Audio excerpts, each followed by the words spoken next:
Loneliness is a big issue these days. But what does loneliness mean? From my perspective, loneliness means that nobody sees me for who I am and for what I see the world as and the problems I have. Now, many believe that you can solve this with emotions, like, for example, empathy might be a good thing to have when relating to other people. And yes, that is partly true. Being high in empathetic means that your ability to mimic and follow another person's emotions is higher or lower. That means that if you're high in empathy, closer to 80, that means that if you meet a person that is angry, you will become angry as they are. If you meet a person that is happy, you will become happy as they are. If the person is anxious, you will also be anxious. Does that really help with a person if they're feeling lonely?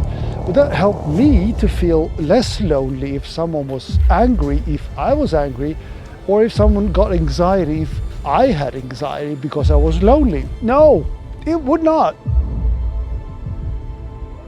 So what people forget about loneliness is that you want to be seen.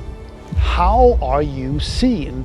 Well, you're seen by other people seeing who you are and what you're thinking and what you're feeling. That doesn't mean that you're supposed to copy what I'm feeling, because then you will be feeling lonely as well. It means that you should see me through my eyes, what I'm seeing, what I'm experiencing. And that is called perspective taking or mentalizing. And that's a completely different system in the brain. Empathy is situated in the front part of your brain, underneath the cortex itself, in the anterior insula and the anterior cingulate cortex.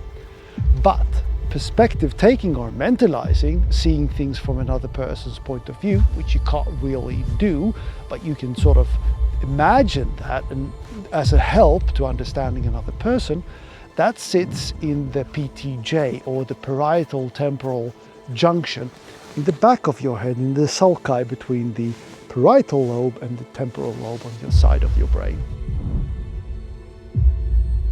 Too much empathy blocks you from accessing your TPJ, or your perspective taking. When you're high in empathy, which many people believe is the essence of feeling with another person, and that's how you connect, in fact, you're blocking your ability of perspective taking and seeing that person's perspective as they are lonely, and your ability to help that person will be very diminished. You can solve this issue by lowering your empathy, and that's done through compassionate training.